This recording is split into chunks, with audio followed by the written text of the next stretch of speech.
नमस्कार साथियों का मैं सबसे पहले स्वागत करता हूं। ये शायद हमारी इस चेंबर में ये दूसरी मीटिंग है। जब पहली बार मैंने चार्ज लिया था तो आप सभी लोग आए थे यहाँ, तो आज ये दूसरी बार है। और आज मुझे बहुत खुशी है कि 15 अगस्त कल है और आज शाम को हम लोग छत्तीसगढ़ पुलिस का एक महत्वाकांक्षी साइबर जागृति अभियान, जिसका विमोचन, उसका जो एक लोगो है और एक QR कोड है जिसे स्कैन करने से उसको यदि हम स्कैन करते हैं, वो स्कैन करने के बाद एक सेल्फी, साइबर जागृति अभियान एक सेल्फी करके हम उस पर जैसे हम स्कैन करेंगे, वहां से स्कैन करने के बाद एक सेल्फी उसमें आ जाएगी। सेल्फी, हम उस सेल्फी लेने के बाद उसको फिर सोशल मीडिया पे हम उसको अपलोड कर सकते हैं। तो उस सेल्फी के माध्यम से साइबर जागरूकता के लिए जो इनिशिएटिव है उसको हम ले पाएंगे।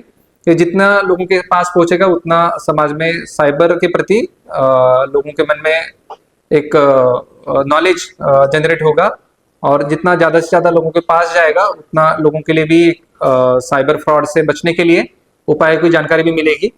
और ये लगभग 15 अगस्त से लेकर 2 अक्टूबर तक पूरे पब्लिक में छत्तीसगढ़ पुलिस, बालोद पुलिस इसका प्रसारण करेगी। जितने भी समाज में पत्रकार है, सभी अधिकारी, कल मंत्री जी के माध्यम से भी हम लोग इसका इनॉग्रेशन 15 अगस्त स्टेडियम में कराएंगे। उसके अलावा अलग अलग हफ्ते में इसका हमने ये किया है। जैसे लगभग पहला सप्ताह, जैसे 15 अगस्त से पहला सप्ताह शुरू हो रहा है, इसमें स्कूल और कॉलेजों में ये अभियान को हम लेके जाएंगे। प्रथम सप्ताह में जैसे 15 अगस्त से लेके 22 अगस्त तक ये प्रथम सप्ताह चालू रहेगा। दूसरे सप्ताह में हम लोग वित्तीय धोखाधड़ी और वित्तीय सुरक्षा पर बैंकिंग व वित्तीय संस्थानों में अभियान चलाएंगे। मतलब इसका थीम भी अलग अलग चेंज भी हो रहा है और इसका जो टारगेट ऑडियंस है वो भी चेंज हो रहा है। जैसे पहले सप्ताह में डिजिटल सतर्कता और बुनियादी सुरक्षा के लिए स्कूल और कॉलेज में अभियान हो जाएगा। दूसरे सप्ताह में वित्तीय धोखाधड़ी और वित्तीय सुरक्षा पर बैंकिंग व वित्तीय संस्थान में अभियान चलाया जाएगा। तीसरे सप्ताह में डिजिटल अरेस्ट और फर्जी कॉल के विषय पर वरिष्ठ नागरिकों के संग टाउन हॉल में इसका आयोजन किया जाएगा। मतलब स्पेशली जो वरिष्ठ नागरिक जो होते हैं, डिजिटल अरेस्ट की घटना है पूरे देश भर ही ज्यादा बढ़ रही है, आप सभी जानते हैं। बालोद भी इससे प्रभावित है, तो इसके लिए हम लोग तीसरे सप्ताह में पूरा अवेयरनेस का कार्यक्रम करेंगे। चौथे सप्ताह में स्मार्टफोन प्राइवेसी और सेफ ब्राउजिंग पर महिला कॉलेज सामुदायिक समूह में बीच अभियान चलाएंगे। इसमें स्मार्टफोन प्राइवेसी और ब्राउजिंग सेफली कैसे किया जाए, स्पेशली महिलाओं में हम इसका अभियान का अवेयरनेस वहां बढ़ाएंगे। पांचवें सप्ताह में जॉब फ्रॉड और फिशिंग को लेकर युवाओं को जागरूक करने रोजगार कार्यालयों, ITI और कौशल विकास केंद्रों में कार्यक्रम का आयोजन किया जाएगा। जैसा कि आप जानते हैं कि जॉब को लेकर फ्रॉड वगैरह किया जा रहा है, उसको अवेयरनेस करने के लिए स्पेशली यूथ में इसका हम आयोजन कराएंगे। जो जॉब फ्रॉड और फिशिंग को लेकर युवा में इसका हम लोग ज्यादा से ज्यादा कार्यक्रम वगैरह कराएंगे। छठवां जो सप्ताह है वो डाटा प्राइवेसी और सोशल मीडिया की सीमाओं के विषय पर इसको अभियान संचालित करेंगे। डाटा प्राइवेसी, आप जानते हैं कि अभी जो भी हमारे जितने भी ऐप्स आ रहे हैं, अमेजॉन भी हम लोग डाउनलोड कर रहे हैं, स्विगी भी डाउनलोड कर रहे हैं, जोमेटो भी डाउनलोड कर रहे हैं, सब पे हमें बहुत ज्यादा जानकारी देनी पड़ती है। तो एक DPDP एक्ट नाम का भी आया है, 2023 का ये एक्ट है, पारित भी हो गया है। उसमें बहुत सारी जो यूजर्स है, मतलब हम लोग सभी यूजर्स ही है, इन सभी नागरिक उसके यूजर्स है, तो उसमें नागरिकों को राइट्स भी दिए गए हैं। तो उसको लेके भी हम लोग इसमें छठवें सप्ताह में काफी जन जागृति करेंगे। सातवां जो सप्ताह है ग्राम पंचायत निकायों में गांधी जयंती के उपलक्ष्य में साइबर मुक्त छत्तीसगढ़ का संकल्प अभियान, इसको हम लॉन्च करेंगे। गांधी जयंती को डेट को हम टारगेट करते हुए ग्राम पंचायत और ग्राउंड लेवल पे इसको हम लोग, मतलब ग्रामीण क्षेत्र में इसको ले जाएंगे। तो एक बड़ा लगभग सितंबर पूरा महीना और 15 अगस्त के 15 दिन, लगभग 45 दिनों से ज्यादा इस दिन हम लोग इस साइबर अभियान की तरह कोशिश करेंगे। ये काफी फ्रेंडली भी है। जैसे आज तो QR कोड आपको दिख रहा होगा पीछे, जो QR कोड है, तो इसका हम विमोचन कर रहे हैं। तो QR कोड में हम लोग जो स्कैनर है उसको लेके यदि हम वो करते हैं तो अपना एक सेल्फी आ जाएगा सामने, सेल्फी के लिए ओपन हो जाएगा।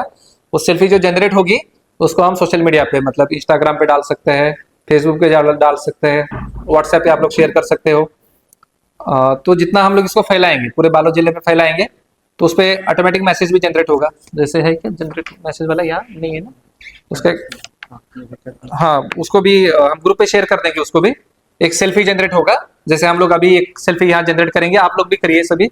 मैं सभी मीडिया साथी को, जो मेरे साथी यहाँ बैठे हैं, उन सभी को ये अनुरोध करता हूँ कि आप लोग एक सेल्फी भी आज यहाँ से लीजिए, और आप लोग ज्यादा से ज्यादा लोगों को इसको भेजिए, अपने फैमिली मेंबर्स को भेजिए, दोस्तों को भेजिए, और उनको भी अनुरोध करिए कि उसको सोशल मीडिया पे ये करे। और ये जो भी टैगिंग हो रही है, जो I4C का जो है, वो ऑटोमेटिक वो जनरेट हो जाएगा। कौन सा I4C में ही ना, I4C में जनरेट हो जाएगा। मेरे पास है वो।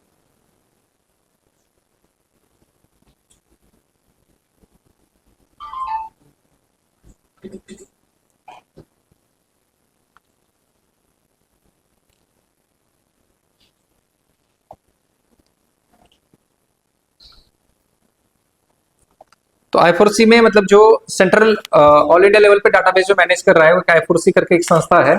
उसमें ऑटोमेटिक जितना भी हम लोग यहाँ से सेल्फी लेंगे, मतलब जैसे वो QR कोड स्कैन हो जाएगा और सेल्फी लेंगे, वो ऑटोमेटिक उसका जो अपना ये है जानकारी है नंबर में, वो वहाँ चली जाएगी। तो ये पूरा देशव्यापी कार्यक्रम है। आप लोग सभी जानते हैं कि आजकल चोरों को फिजिकली घर में जाने की आवश्यकता नहीं है।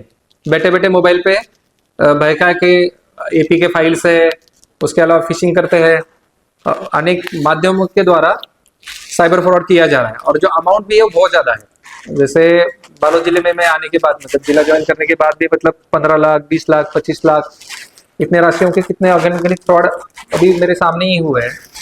तो इसको नागरिकों को काफी आर्थिक क्षति भी हो रही है, और एक मानसिक परिणाम भी है। मतलब पैसा चला जाता है तो मतलब उसके बहुत सारे काम नहीं होते, तो उसको मेंटल परेशानी भी होती है।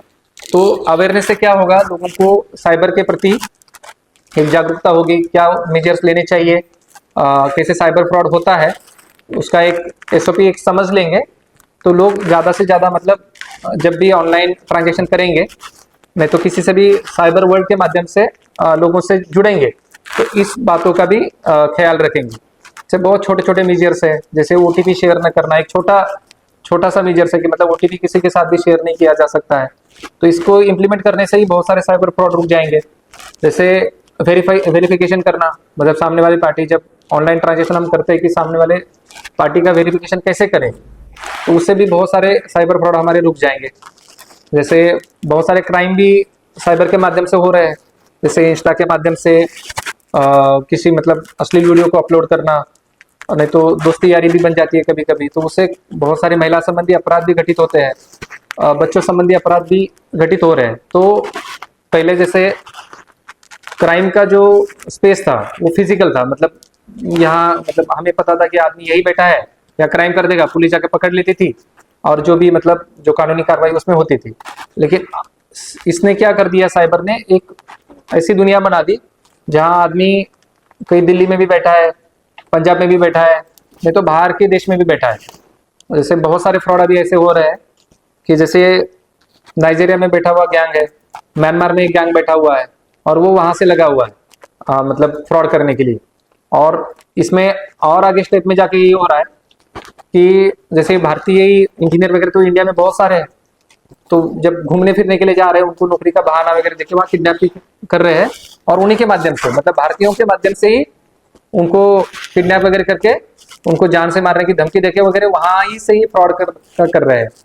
तो जो अभी साइबर वर्ल्ड का जो क्रिमिनल नेटवर्क है वो बहुत ज्यादा गहरा हो चुका है।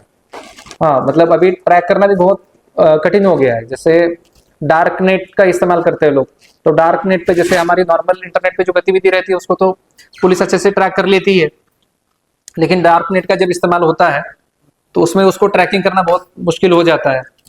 तो ऐसे बहुत सारे इश्यूज है, मतलब एक नहीं है, मतलब जितना भी बहुत सारे जो क्राइम्स वगैरह है पूरे, तो साइबर से कहीं ना कहीं लिंक हो रहे हैं। तो जितना लोगों के मन में इसके प्रति अवेयरनेस रहेगा, और इसके टारगेट ग्रुप्स भी, जैसे आप लोगों को पता है डिजिटल अरेस्ट में स्पेशली वृद्ध लोग जो जस्ट रिटायर्ड हुए, जिनके पास पैसा है, तो प्रोफेशनल लोग जो है, डॉक्टर हो गए, वकील हो गए, तो इनके पास पैसा रहता है करके लोगों को पता है, तो उन लोगों को टारगेट करते हैं। उसके अलावा जो यूथ्स है, जो जॉब सीकिंग यूथ है, मतलब जो नए नए लड़के निकले हैं बाहर, तो उनको पता होता है कि चलो ये तो अभी जॉब के लिए प्रयास कर रहा है, तो उसको कभी पता चल जाएगा कि चलो ठीक है कि जॉब लगाने के नाम से पैसा मांग रहा है, तो वो उस जाल में आ सकता है। बहुत सारे ऐसे प्रकरण होते हैं कि जैसे बिजनेस के नाम से मतलब ट्रेडिंग वगैरह करते हैं, ऑनलाइन ट्रेडिंग अभी वो भी जमाना आ गया है, तो बिना वेरीफाई करते हुए भी पैसा डाल देते हैं। तो ये बहुत सारे साइबर फ्रॉड्स, उसके अलग अलग कैटेगरी हो चुकी है। जो छत्तीसगढ़ पुलिस का साइबर साइबर जागृति अभियान जो है, ये इसी ट्रेंड को पकड़ रहा है। मतलब हमने जो सप्ताह बनाए हुए पूरे लगभग 7 सप्ताह है, 7 सप्ताह में टारगेट भी वैसे ही किया है। मतलब एक age group, particular age group और एक थीम, जैसे यूथ है तो जॉब फ्रॉड वगैरह हो गया, स्कूल कॉलेजों में है तो बेसिक जो साइबर सिक्योरिटी के लिए जो मेजर्स लेने चाहिए वो कर रहे हैं। बैंकिंग और वित्तीय संस्थानों के लिए हमने वित्तीय धोखाधड़ी यूपीआई कर रहे हैं, जैसे बैंक वगैरह को टारगेट करेंगे। मतलब जब बैंक में जो लोग जाएंगे उधर, तो उनसे हम बात करेंगे कि कैसे आप लोग अपना बैंक अकाउंट है उसको सेफ रख सकते हैं। डिजिटल अरेस्ट के लिए मैंने बता दिया, वरिष्ठ नागरिकों के लिए है। स्मार्टफोन की प्राइवेसी है, इसको कैसे अच्छे से इस्तेमाल करना है। हाँ, स्पेशली महिला हो गया, फिर यंग लड़कियां वगैरह हो गया। डाटा प्राइवेसी सभी के लिए इंपॉर्टेंट है। आजकल हम इस मोबाइल में हमारा क्या क्या डाटा जा रहा है हम लोगों को पता नहीं, और वो डाटा फिर क्या होता है, हम लोग फिल तो कर देते हैं लेकिन वो डाटा किसी और के पास जा रहा है, और फिर वही आदमी जो एलिमेंट होगा, जैसे कोई भी एलिमेंट होगा, जैसे पाकिस्तान में बैठा हुआ आदमी है, हो सकता है वो हैक करके हमारा डाटा भी ले लेगा, उसी का इस्तेमाल करेगा और एक बड़ा साइबर फ्रॉड भी करेगा हमारे साथ बैठे बैठे। मतलब अपने अकाउंट पे पैसा पड़ा हुआ है लेकिन वो जानकारी लेते लेके, तो कौन सी जानकारी देनी है और कौन सी जानकारी नहीं देनी है, इसका अवेयरनेस इंडिया में बहुत कम है आज के एज में। और मैंने आपको ये भी बोला था कि डीपीटीपी एक्ट 2023 आया हुआ है, उसमें बहुत सारे, पहली बार इंडिया में एक नागरिकों का अधिकार, जैसे हमने देखा है कि नागरिकों का अधिकार कैसे वोट करने का एक अधिकार है, जैसे किसी कई जगह रहने का, कई जगह जाने का एक अधिकार है, ये तो फिजिकल अधिकार हो गए। लेकिन साइबर की दुनिया में डिजिटल अधिकार जिसको हम बोल सकते हैं, वो भी मतलब कौन सी जानकारी देनी है, कौन सी जानकारी विदहेल्ड करनी है। नहीं तो एक बार हमने जानकारी उस किसी भी, मतलब अमेजोन को दी, नहीं तो स्विगी को दी, तो हम जब उसका अकाउंट को बंद करते तो उस समय वो जानकारी को मिटाने का भी हमें अधिकार है। तो वो सब अभी डीपीटीपी एक्ट 2023 में आया है, तो उसका भी अवेयरनेस हम बड़े लेवल पे यहाँ करेंगे। तो एक बड़ा अच्छा कैंपेन है और पूरे छत्तीसगढ़ राज्य में इसको किया जा रहा है। माननीय मुख्यमंत्री द्वारा आज रायपुर में इसका शुभारंभ किया गया, और माननीय गृह मंत्री जी बस्तर में इसका शुभारंभ करने जा रहे हैं। और हर जिले में मतलब आज इसके साथ भी मतलब सभी जगह प्रेस कॉन्फ्रेंस लेके मीडिया के साथी को इसका ब्रीफिंग कर रहे हैं। कल 15 अगस्त है जिले में, माननीय मंत्री जी के द्वारा हम उसका शुभारंभ वहां करेंगे, और उसमें जो भी सम्माननीय नागरिक, पत्रकार, और इसमें हम लोग यूट्यूबर की भी बहुत मदद लेने वाले हैं, क्योंकि जो यूट्यूबर्स है, इन्फ्लुएंसर है, उनका मदद लेके ज्यादा से ज्यादा लोगों के पास इसको हम पहुंचाएंगे। और निश्चित पत्रकार एक महत्वपूर्ण कड़ी है इसमें, और आपसे भी काफी सहयोग की हमें अपेक्षा है। आज यहाँ इसका शुभारंभ हो गया है, तो हम सभी मिलके, और आप लोग भी मिलके, हम यहाँ से पहले इसका इनॉग्रेशन करते हैं, फिर यदि आप लोगों को कुछ सवाल वगैरह पूछने हैं तो उसका भी मैं जवाब दूंगा। पहले इनॉग्रेशन कर लेते हैं, ठीक है ना? पहले इनॉग्रेट करते हैं। हाँ हाँ, ओके, ये ले लिया मैंने।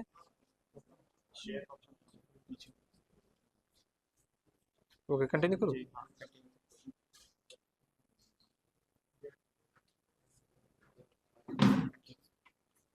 शेयर शेयर करते हैं। इंस्टा पेज ओपन है। हाँ, ये सब पे डाल दीजिए, आ जाइए। ये सभी फिर व्हाट्सएप है, फेसबुक है, शेयर है, इसको शेयर कर दीजिए, ठीक है ना? सभी पे कर दीजिए, ठीक है? आप भी कर सकते हैं, मतलब आ जाइए, माई स्टेटस भी हो सकता है। माई स्टेटस हाँ, आप अपनी बेसिक बातें जो 4 5 बता रहे हैं।